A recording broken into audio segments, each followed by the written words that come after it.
gives me great pleasure to welcome you all here.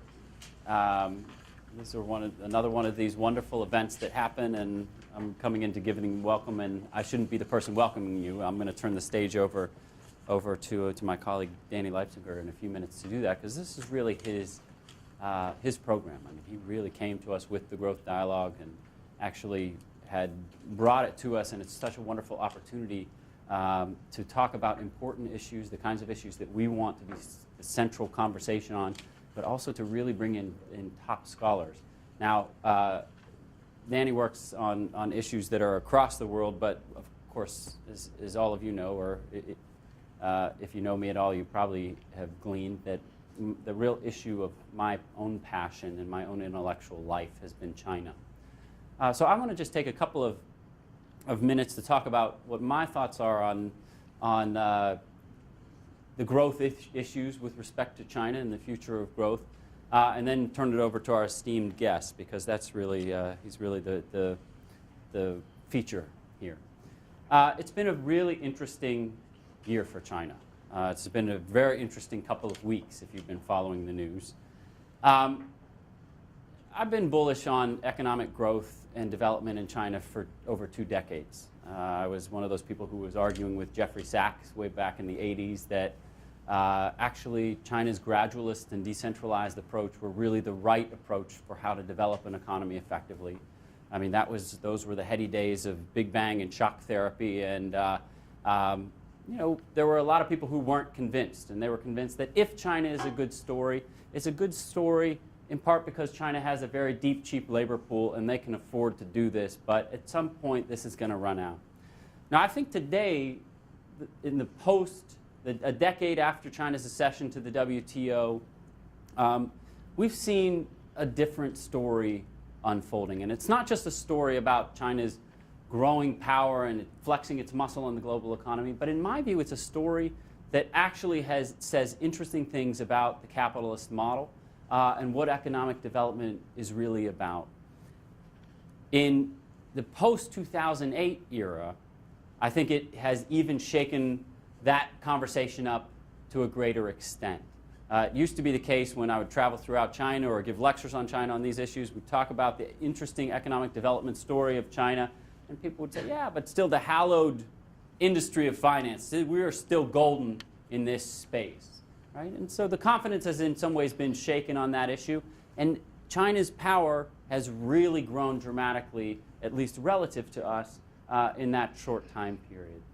So after becoming a dean and spending the last 2 years not just talking about economic development in China, but also trying to think about how it relates to the U.S. economy and what it means for U.S. policy, I've tried to think a little bit more about how all of the things I used to talk about that were made China so successful, how they related to the U.S. situation. And so I think that there are actually interesting parallels there, and I'd just like to mention 5 things that I think really matter for the future of growth in China, but also the things that worry me about the United States. Those are gradualism, decentralization, foreign direct investment, cross-industry strategizing, and finally, the issue that I think is probably most important is public-private partnerships. Okay? Each of these, I think, matter as sort of the secret sauce of China's economic development. They're not radical ideas, but they are ideas that China has moved forward with very aggressively. And they are ideas that, because of the ideological breakdown in the United States system, we have gone further and further away from. Now, it's very interesting, just as a footnote, to note that the U.S. economy used to be a lot more like this. In the mid part of the 20th century, we were much more of an economy that embraced many of those kinds of ideas. So I think that this move away from it has been part of an ideological development that has been interesting, and I think kind of throws some questions about what it is that we need to be thinking about economic development. First thing, gradualism. Gradualism, I think, has been a very important and powerful thing in China, not just because China has moved slowly through developmental processes, and this is not just hindsight is 20/20 at looking at shock therapy, but this is actually that gradualism allows for experimentation. It allows for thinking about what new economic models might be. And it's a very different way of thinking about the economic system and how to roll out new policies. And so I think that gradualism it frustrates a lot of the international economy. We think that China is dragging its feet on all kinds of issues, from political reform to financial reform. But it is true that where some of that dragging of its feet issue is real, some of the issue of experimentation within the economy is also very real. And so I think it's really important to acknowledge how important gradualism is and what it actually does. Now, to me, the secret sauce of China's reforms, though, are, of course, decentralization.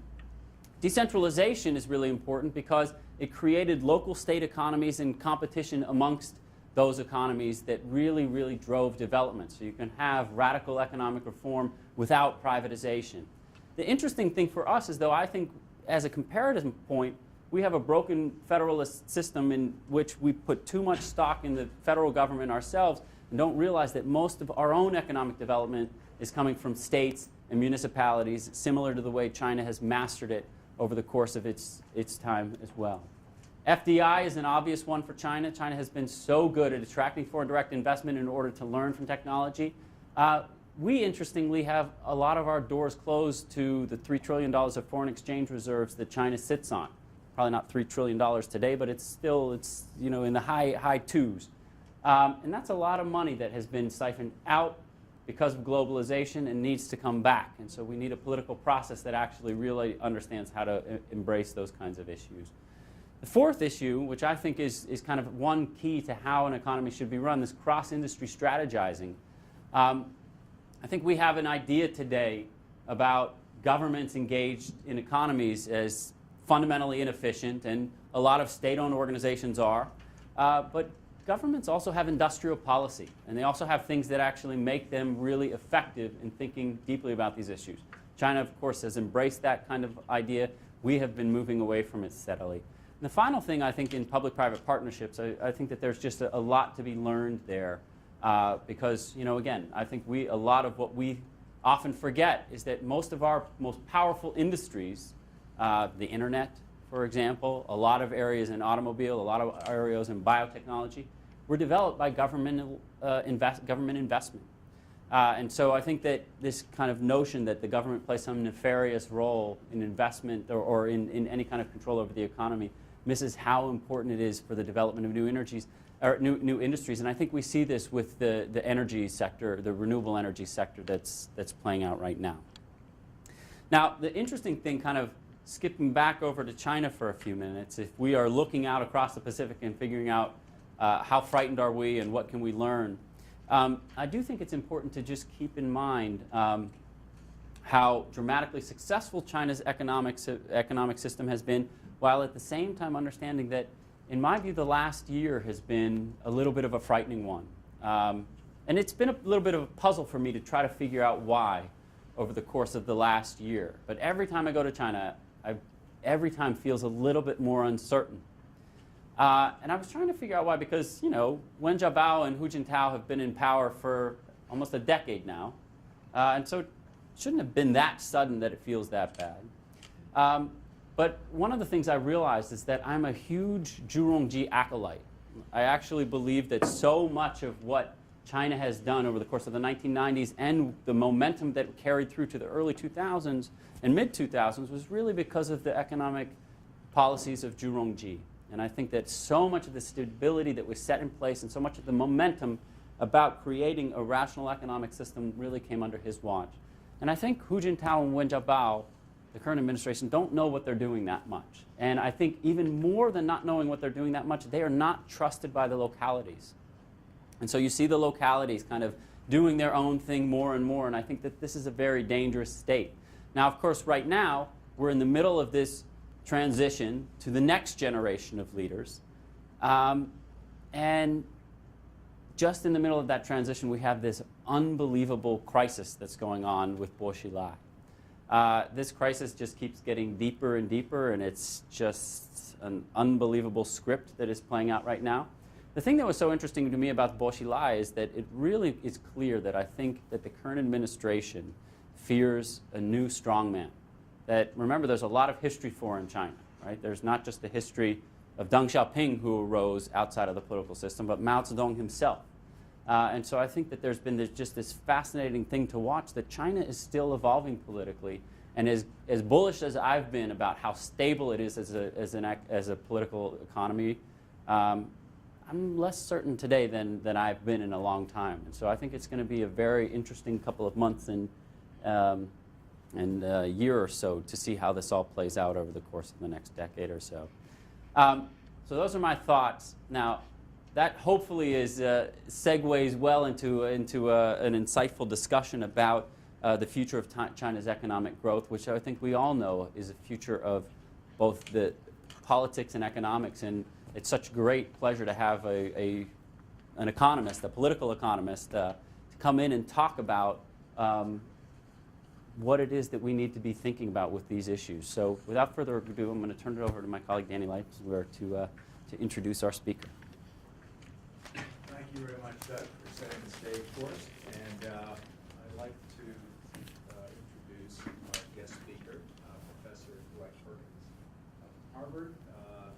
Professor Perkins, for anyone who's worked on East Asia, you read one or more of his books. If you worked on Korea, you did the seminal work in 1980 on modernization of Korean state. If you read about China, you will have read his mid-80s book. But contrary to a lot of professors who stop working at a certain stage, he's just come back from Myanmar. He's been in Cuba. He continues to be extremely active.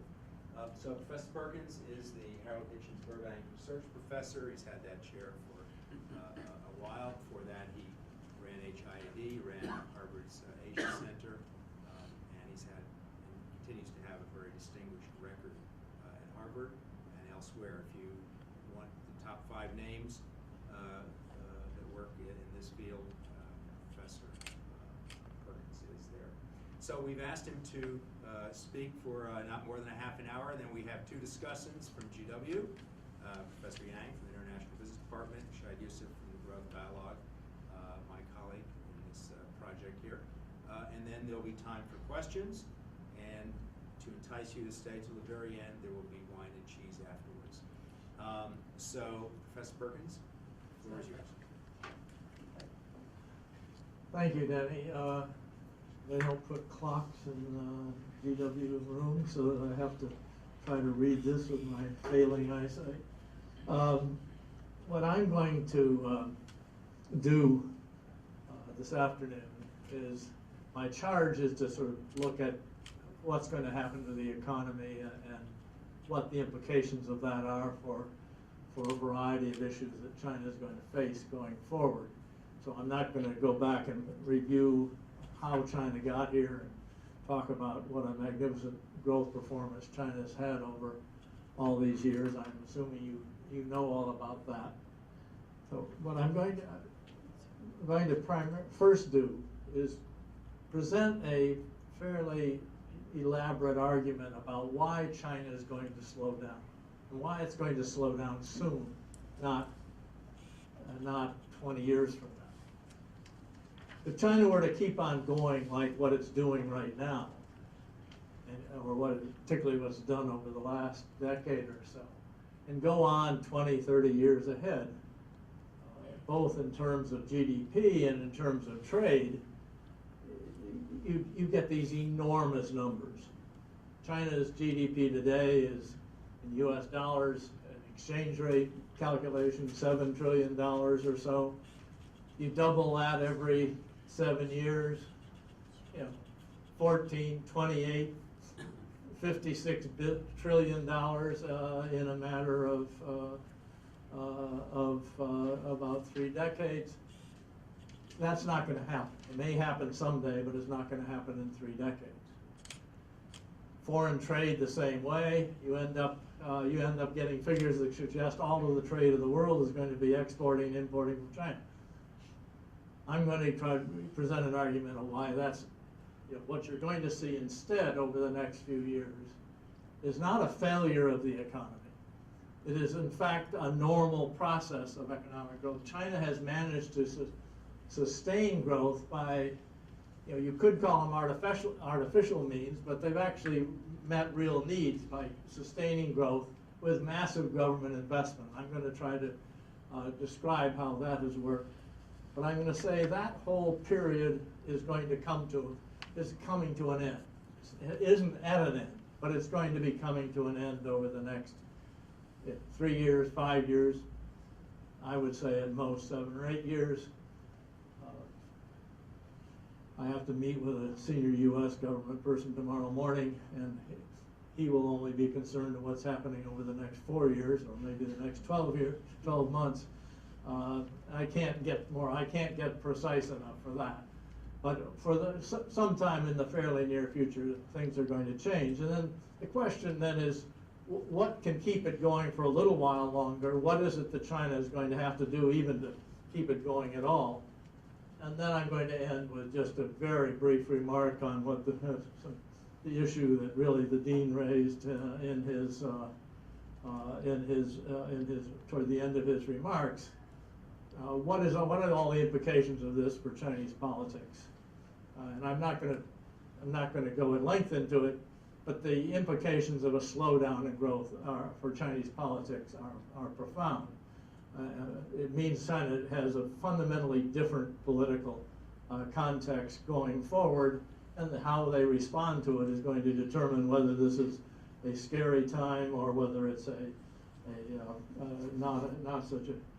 whether it's going to be onward to better and better society and so on. First point, China's growth now has grown longer and faster than any other country. This is China's per capita growth. You add a point to it if you want the total GDP growth. For 3 decades, it's grown at nearly 9% a year per capita. That means it's doubled every 8 years. By the way, if you want to impress your friends and you don't know how to do this, the way you know how long it takes to double is you divide the number into 72, and you can 7 divided into 72 is 10 years, 8 into 72 is 9. You can impress your friends at cocktail parties with how brilliant a mathematical mind you have. But the point is that this is fine. And you look at, for example, Japan. Two decades of that kind of growth. Now Korea, 4 decades, but slower growth. And then as you go down to Southeast Asia, you have periods of decent growth, but nothing so sustained. Taiwan, more like Korea. Hong Kong. Now, so the first thing that gives you some sense that makes you wonder, is this going to come to an end? Is simply, this is an extraordinary performance for a long period of time.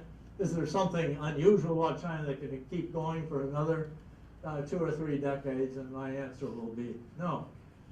Now, one of the reasons it's gone as long as it has is because China started this process at a lower per capita income.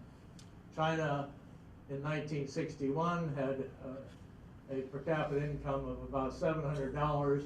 In 1978, when the reform process started, it wasn't much higher than that. A little bit higher, but not much. As contrasted, for example, for Korea, $1,800 in 1961. 61 is when the Korean boom started, and Taiwan also $1,900, which in 1961, which is when the Taiwan boom started. Japan, you have to go back much earlier, but Japan was even richer at the time. It finally recovered from the devastation of World War II in 1955, and then took off for another roughly 2 decades. Hong Kong richer. So part of the reason is simply this is catch-up growth. This is not in a sense, a completely new model of how growth. Catch-up growth is when you can learn fairly readily from the people that went ahead of you.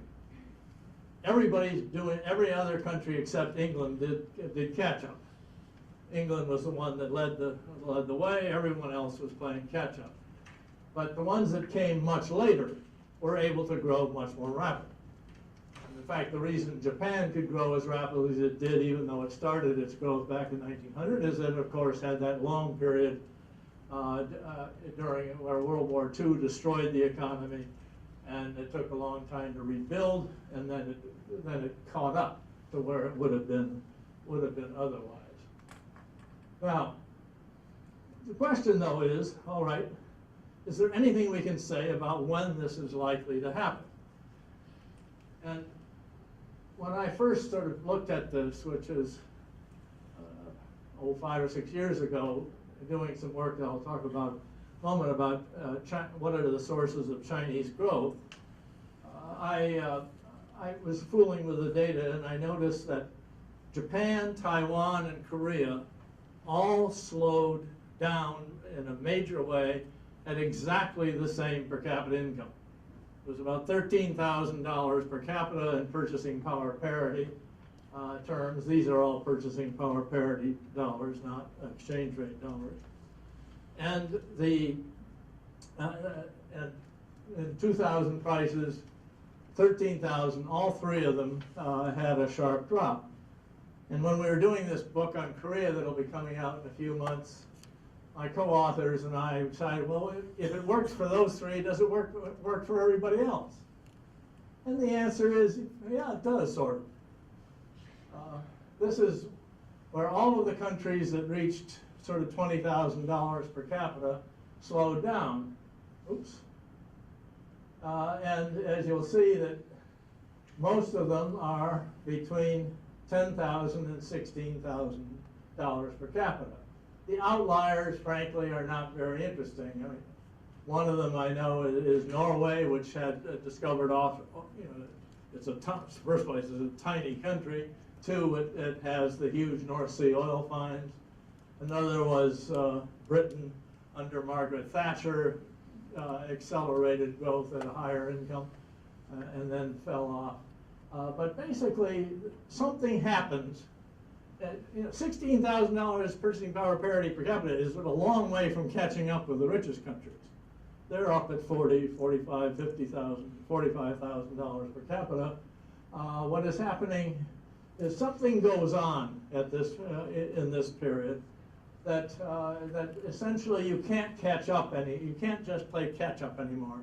You've got to start doing your own thing, and that means you become more dependent, for example, on research and development. And the essence of research and development is that you make a lot of mistakes. As long as you can sort of copy what not copy, but adopt what other people have done to your circumstances, and you have a general path as to what industries to develop, how to go about developing them, so on, you can go at a really fast clip for a while. For essentially, my two friends here who are World Bank types, as long as you do everything the World Bank says you should be doing, you can go real far, at least when they get it right. Sometimes when they don't, but anyway, never mind. You're going to have that catch-up period, but that catch-up period is going to come to an end, and it's going to come to an end a lot sooner than when you actually catch up to the per capita income of the rich countries. I've had in the work I've been doing with Korea, I've had one of our co-authors, when I presented this argument about in this case about Korea rather than China, he said, that can't be true. I'm never going to catch up. My standard of living is never going to be up to catch up with that of the U.S. and so on. I'll be too old. Well, that unfortunately is true. It takes longer. He's actually done fine, but the current president of Korea, the current president of Taiwan, both ran on platforms that the slow growth was a temporary thing, and that they were going to get the growth back up to 7 or 8% a year. The reality is they haven't come close, and they can't come close. So there's something going on here. Then the question is what? Well, in a half hour, there are a lot of issues, and some of which I can't talk. The basic point about the first phase, these last 3 decades of growth in China, is that on the supply side, much of the growth, what really separated out China's very high performance from its very poor performance before 1978 is enormous jump in productivity. Now, the jump in productivity also made higher rate of investment possible, and capital played an important part of the story. But the rate of investment in the early 70s was essentially the same as it was in the early 80s. But the rate of growth more than doubled. And essentially what happens is a tremendous jump in productivity. I'm not going to take you through the data. And that jump in productivity came about largely through dismantling the old Soviet-type system that China had. You went back to household agriculture, you did a whole bunch of other things. And in fact, Dean Guthrie's remarks about Zhu Rongji, what he did in the 1990s to reform the state enterprises was a big part of that. When he came to President Clinton and Rubin and said, you know, even though for the last 10 or 15 years we've refused we've been negotiating very hard on our membership in the WTO, and we wanted to be treated like a developing country. We wanted all these exceptions. You know, we've changed. We're going to accept the American terms almost in their entirety. Clinton and Rubin, were taken aback, but they sort of dilly-dallied and said something to the effect, well, that's nice, but politically it's going to be too difficult for us. Zhu Rongji went out to Denver, gave a speech to a few hundred businessmen. The businessmen, and he laid out exactly what he told Clinton and Rubin. And the businessman got on the phone and said, "Are you crazy? This is the best deal you're ever going to get. How can you possibly not accept this?" And actually by the time Zhu Rongji got back to Boston and then went up to Canada, Clinton and Rubin had changed their position and negotiations began. China joined the WTO. The reason for joining the WTO was first and foremost to get control of the state enterprises, force them to compete. And that's part of this productivity story. But if you, on the supply side, if you're going forward, if you're going to basically talk about, okay, you're going forward into the future, what is it that you can, what is it they have to do in that regard in terms of productivity going forward? And it turns out that because the labor force is no longer growing, so that source of growth is largely going, there is still some ability to transfer low productivity labor from the countryside into the city, but most of the people who can be easily transferred have already moved. Surveys show that of the 18 to 40-year-olds, the ones that can most readily move, almost all of them are out of agriculture. They're all in the cities. The families are back home, but the grandparents are taking care of the kids. But they have largely moved. So that brings the growth rate. The labor force increase can't bring growth down. I'll show in a bit why the investment rate can't keep going up. And so essentially you've got to have a higher rate of productivity, even though it's going to be harder to get high productivity growth going forward than it has been in the past. So whereas the best you could do in terms, I'll use technical terms, if those of you who know economics follow it, those of you who don't, it doesn't matter. The total factor of productivity in the past the highest it's been is about 3% a year. In the going forward, if they were to continue to achieve 9%, 8-9% growth, they'd have to have 4% productivity during starting fairly soon. That doesn't seem very realistic. There's no obvious way. I mean, if they're doing their own R&D, they aren't going to get that kind of productivity growth. No one in history ever has. There's no reason to think China has. Well, so on the supply side, production side, if you like, there's reason to think that growth is going to come down.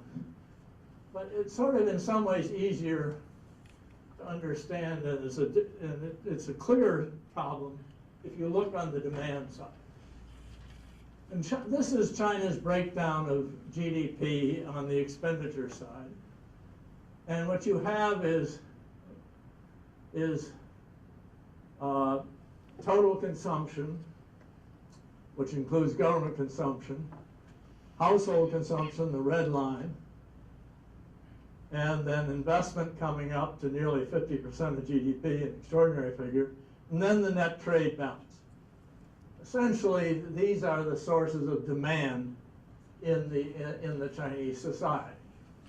Now, the figure where I start this analysis, and it's taken me actually 2 or 3 years to begin to figure out, or at least I think I've begun to figure out what's going on. The really extraordinary figure is this per capita, share of household consumption in GDP. In the US, it's 70%. In most countries, it's around 60%. In China, at the beginning of the reform period, it starts at around 50%. And then over these recent couple of decades, it's fallen to around 33, 34% of GDP. This is an extraordinarily low figure. Now, there are those who argue that these data aren't any good. And in fact, just before I first went in to make a presentation of this in China to a whole pile of government officials and others, 2 or 3 years ago, a friend of mine who was currently deputy governor of the central bank said all those figures are no good anyway. So when I had to open up my remarks, that sort of shook me up a little bit, and I had to open up my remarks saying that if my figures are off by more than 20%, you can disregard everything I'm about to say. But if they're within that margin, it's at least, I think what I'm about to say is valid. Now, so this sharp drop in household consumption. Why is that so important? Well, when you have only 33, 34% of GDP demanded by households, you've got to find 66, 67% of GDP to be demanded by somebody else. Well, the government provides about 14% or so. For a while, there was a belief that China could, China was going to get a lot of demand simply by exporting goods without importing. That is, net exports were going to get bigger and bigger. And in fact, they did reach a peak at around 8 or 9% of GDP. But that came to an end. China can't keep pushing exports at the rate it's been doing. And furthermore, it doesn't make sense to keep on building up reserves. China has over $3 trillion in reserves now. I mean, essentially what we're doing in the United States is we're getting all these goods from China and we're giving them pictures of George Washington. Actually, there aren't pictures of George Washington on a treasury bill, but it's the same basic idea, giving them dollar bills. If we could continue that deal, we could live a life of leisure. Now, so then the question is, okay, what is it how do you fill that gap? This is just a way of showing you the comparison with other East Asian countries. Or in this case, I'm sorry, this is the chart with Latin America, Caribbean. As you can see, most of the countries are 60%, up to nearly 70%, China falling off the chart. So this is not a normal thing. This is a very abnormal structure for the economy. Now, what has effectively happened is that the only way to fill this gap has been to raise investment. Keep on going. So you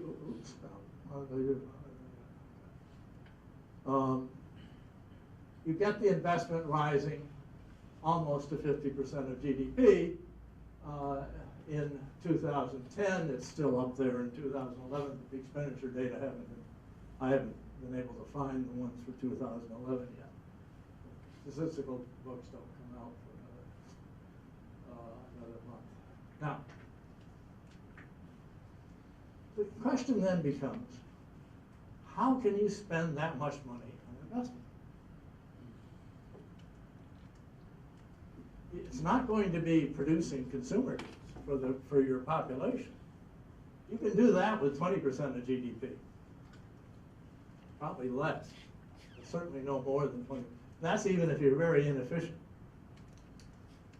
As to provide 33% of GDP that's consumption requires an investment of 15, 20%, something.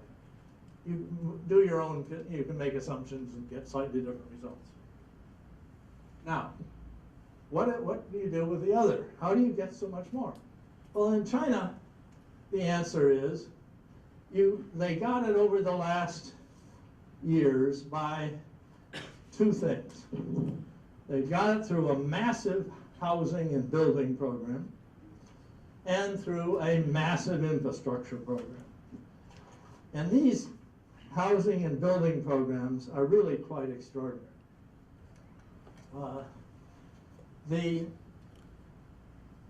The housing program, and I need to read the figures so that I get them correct. China, between 2005 and 2010, 6 years, built 7.6 billion square meters, or 76 billion square feet of housing. Well, that sounds like a big figure, but what does it mean? It means something like 700,000 apartment buildings of 100,000 square feet. That's a good-sized apartment building with 100 one- and two-bedroom apartments. 700,000 in 6 years. For China, for what is a fairly decent, good apartment for China, 80 square meters or 800 square feet, that's enough for something like 284, 85 million people in 6 years. So you had this tremendous expansion in housing. Architects are all going to China. My brother goes to China now. He has a big architectural firm in Manhattan. He goes to China now far more than I do. He goes 10 times a year. Every time he turns around, there's more work to do. And most of the work isn't done by foreign architects, most of it by domestic, but there's still a lot left over. So, 280, 85 million people. Then you have, on top of that, you have another 5 billion square meters of office space. So you have this tremendous amount of construction going on. It is a level of construction that, quite frankly, cannot be sustained. At least it cannot be sustained as a rational act. As within 20-some years, you can totally replace the entire stock of housing in the urban areas. This doesn't even count rural housing. This is just urban housing. And I think what you're seeing now is, in fact, the real estate prices are soft, they're coming down, there's a real problem going forward.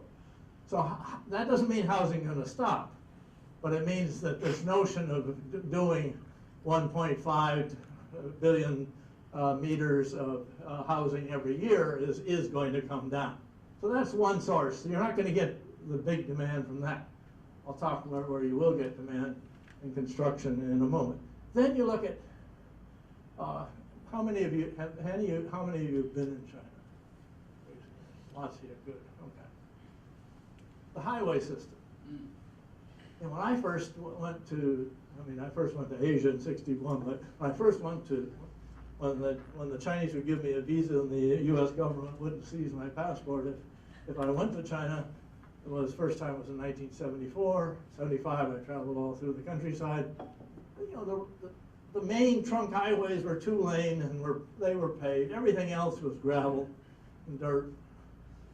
Almost no paved roads, and certainly nothing wider than, except for in Beijing, Chang'an Boulevard was wide even then. But the rest of it.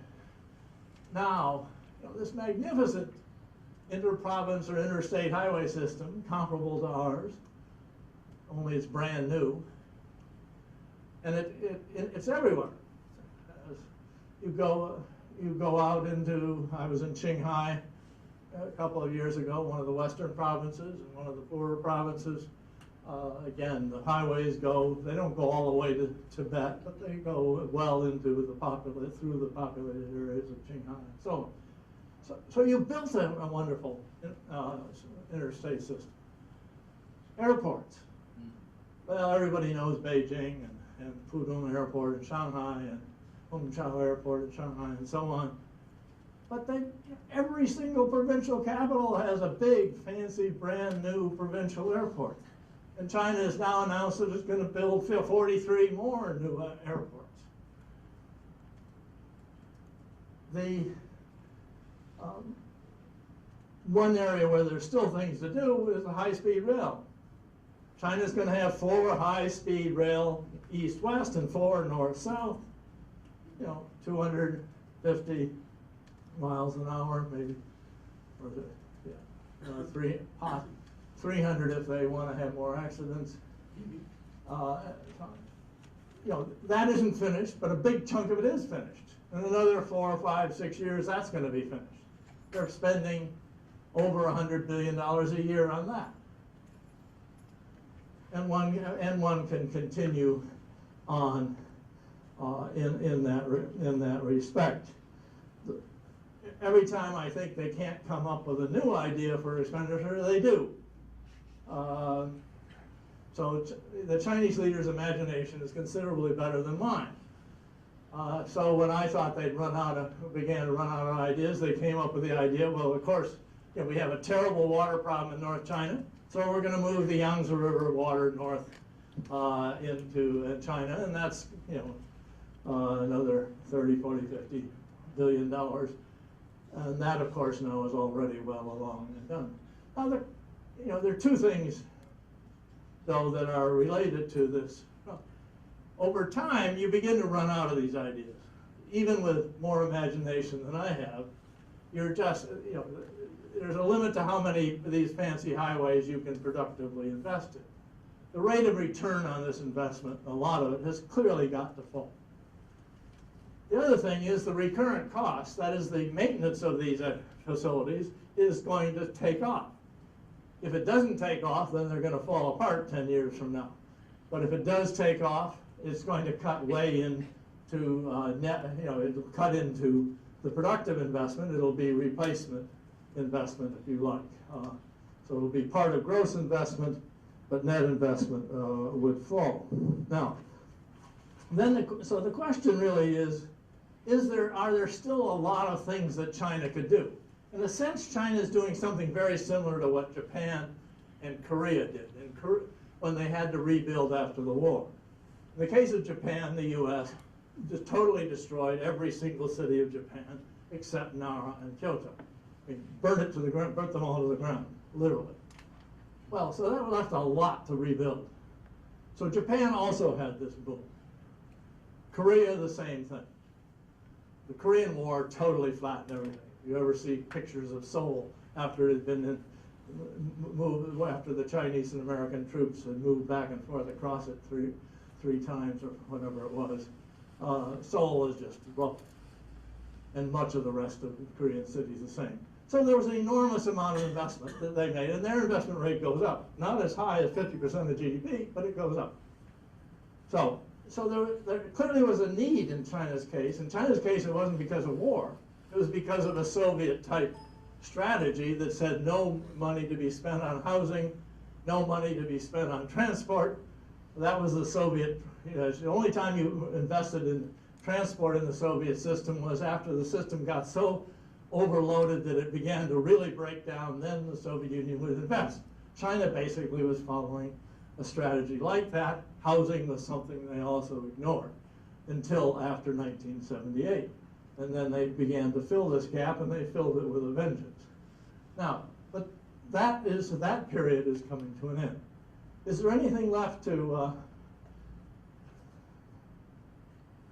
I should get through this very quickly, I guess. When did I start, 10 minutes for the answers to your challenging question. anyway, the question then is, what can they do going forward? Well, there's still things that have to be done that haven't been done. One obvious one is environmental cleanup.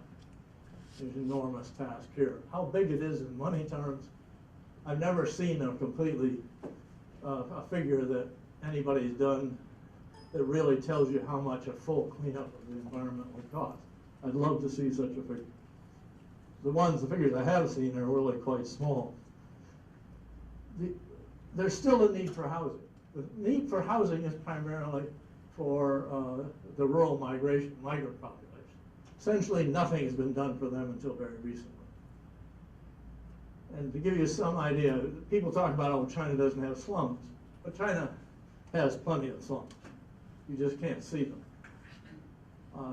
There's one authorized school for migrants' children in the southern part of Beijing, and it's called the Dandelion School in English. All the students are children of migrants. When they first set up the school, the idea was they would just take students from around the area that could walk to school and get back home at night. But they quickly discovered that if the students went home at night, they couldn't study because they were jammed into a room with 5 or 6 other people, even without a television set. That was absolutely impossible to study. So the school decided that the only way they could deal with this problem was that they would have all of the students stay at the school Monday through Friday and then go home on the weekends. Well, that gives you some idea of the housing. I mean, you have 8 people to a room and so on. You have people living in air raid shelters. You have people living on construction sites, et cetera, et cetera, et cetera. That's why a large number of the migrants leave their children back home. So there's something to build. And in fact, the figure is, 2 or 3 trillion yuan or $500 billion a year would probably be needed to fill this need, and that over a period of 10 or 15 years. But that doesn't begin to fill this gap in investment that I talked about. Now, so there are things to do, but it's unlikely that they're going to be the highly productive investments that one has seen over the past 2 or 3 decades.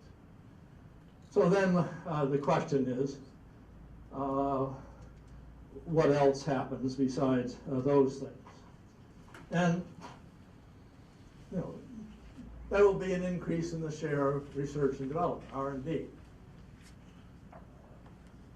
There's a need for a lot of things that don't cost money. Improvement in the legal system, for example. But even expanding of R&D, the principal constraint is probably not the money. They could put a lot of money into R&D, but you've got to have the people. And it takes much longer to develop and there are limits on the number of first-class scholars, first-class researchers in science and engineering and so on that you can produce in this way. So going forward, China has a huge issue of how to fill this gap. They can fill it artificially by massive investment in things that are of low productivity, including houses that nobody lives in and things of this sort. And there's a certain amount of that going on. But that won't keep growth up for very long. So the basic point here is growth is going to come down. And when growth comes down, the fundamental basis on which the Chinese Communist Party has basically sold itself to the people of China is through this high growth. And the question is, going forward, how are they going to keep a stable political context in China with a much slower growth rate? And the answer is, I don't know. That's a very unsatisfactory answer. But I'm saying, China somehow has to begin to seriously get involved in thinking about how to get the population of the country more involved in the decision-making of the society, whether it's through elections or through some other process than they have today. They've done a very good job so far of co-opting the educated elite and then keeping everybody else happy. You know, these farmers that live, these migrants that live in these 8 people to a room are not discontented particularly. They don't like the conditions, but they're better off than they were when they were forced to stay in the countryside. So in a sense, you know, right now things, we were talking just a little bit earlier, I mean, there's clearly beginning to be a lot of unhappiness, and you see it with the Bois-Lai situation, people talking about corruption more overtly. Corruption has been there now for a long time, but the level at which the blogs in China are going after people and talking about it, and the fact that everybody knows whose relatives are getting enormous amounts of money. And we have a student at Harvard who is the son of Bois-Lai, who drives his Porsche. And apparently took as you probably read in the paper, he took the daughter of John Huntsman out in his Ferrari when that was in Beijing. You know, that sort of thing doesn't go over well in a country where most people are earning a few $1,000s a year.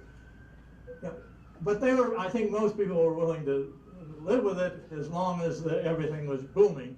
If things come down, not to a halt, but come down to 5 or 6%, I think the challenge, the political challenge, is going to get more and more severe, and it'll be up to the Chinese leadership to either figure out how to deal with it or not, in which case we will all suffer probably. But on that cheerful note, I will stop, and it's time for the discussants to come in.